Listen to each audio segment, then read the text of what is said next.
After doing this series for 23 episodes, as I'm sure you've all noticed, I've become relatively famous. And when my many fans write into my P.O. box, I notice that most people are saying the same exact thing. Mr. Weirdology, I can't decide between my love for God, hunting vampires, and the Nintendo Switch. What do I do? Well, luckily for you, I've got the perfect solution for just a predicament. And not only that, but with this solution, even with fairly minimal knowledge of this game or the character, you can whoop your friends' asses simply by just spamming 2 buttons. Let's get going.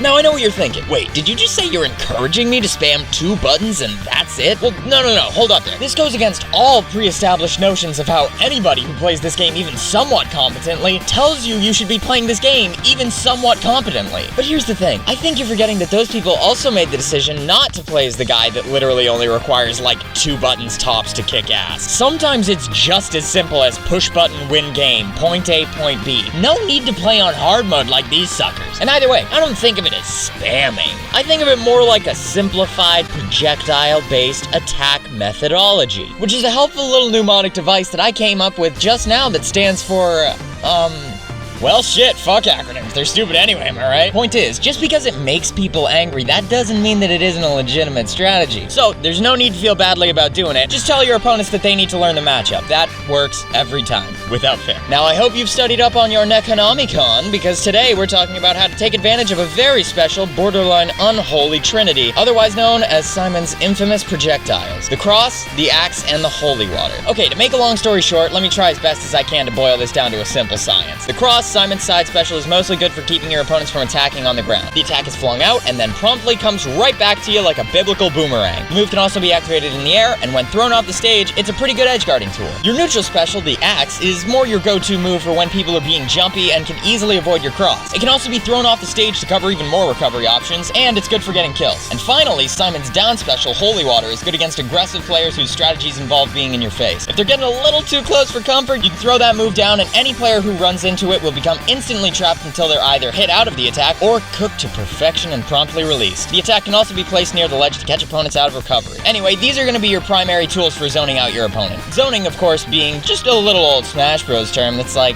basically, you remember going to school dances and how there was always that one teacher who would go around and tell people to leave room for Jesus? It's exactly like that. Consider it like a restraining order, but instead of using a legally binding document to keep them 50 feet from you at all times, you'll be following the words of Sakurai 8:8. He who getteth in your face receiveth the holy mace. Basically, you're just pelting them with all of your sacred belongings until they give up. Alright, well, I'm pretty sure that's all you have to know, so I guess we're done here. See you next time. Wait, you want to learn about his what now? What in the HE double hockey fuck is an aerial? It's a what? No, I don't think they have those in this game. I'm pretty sure that's a lie. You're lying. I've never heard of those in my life. Oh, wait, you mean the oh shit, my projectiles aren't working air pushies. Yeah, he's got some of those. Those are the moves you pull out when you're in a pinch and you need to put some distance between you and your opponent so you can get back to skillfully spamming his special moves. His neutral air pushy is a quick option for when you need a tool with decent knockback that can provide you with relative safety so you can get the hell away from those freak opponents as quickly as possible. And his forward and backward air pushies are mostly good for when your opponents have already jumped over your cross or your holy water, but are too low to the ground or close to you for your axe to reach them. They can also be used pretty effectively as a combo tool out of a couple throws as opposed to using as projectiles. And his up air pushy is also an effective combo tool when it's used alongside his up throw as a means to juggle. Finally, his down air pushy is a great way to quickly get back onto solid ground when you're high up over the stage so you can continue with business as usual. And another great thing about Simon and his air attacks are that his forward, back, and up air pushy doos all work as a grapple, meaning that if you hit the ledge with the attack, it'll cling onto the stage and you can recover that way. Of course, the reason that this is so great is because Simon has an exceptionally shitty recovery. And as we all know, shitty recoveries were invented by the devil and are the reason that video games make children violent. So this is a great step towards keeping the impressionable youth from doing horribly dubious things like snorting needles up their asses or like the cinnamon challenge or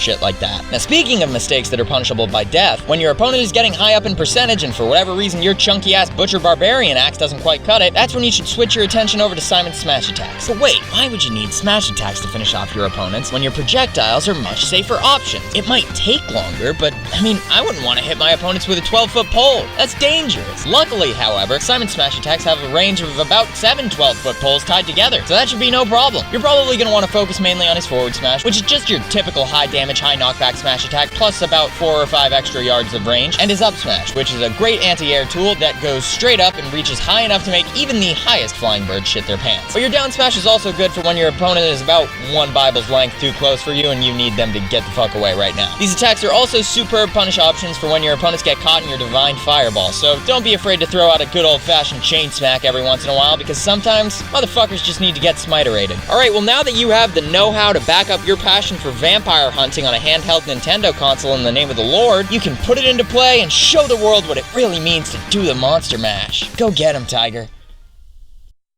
Thank you guys for watching. As always, don't forget to subscribe if you want to see more of this stuff, because I make a new episode every single Monday. I also have a Twitter page, a Facebook account, and a Discord server where you can talk with me about the video or really just what the fuck ever. I don't care. All the links to those things are in the description. Anyway, that's just about everything. So I will see you guys later this week for the video on Richter. See you then, mofos. I'll fucking get you.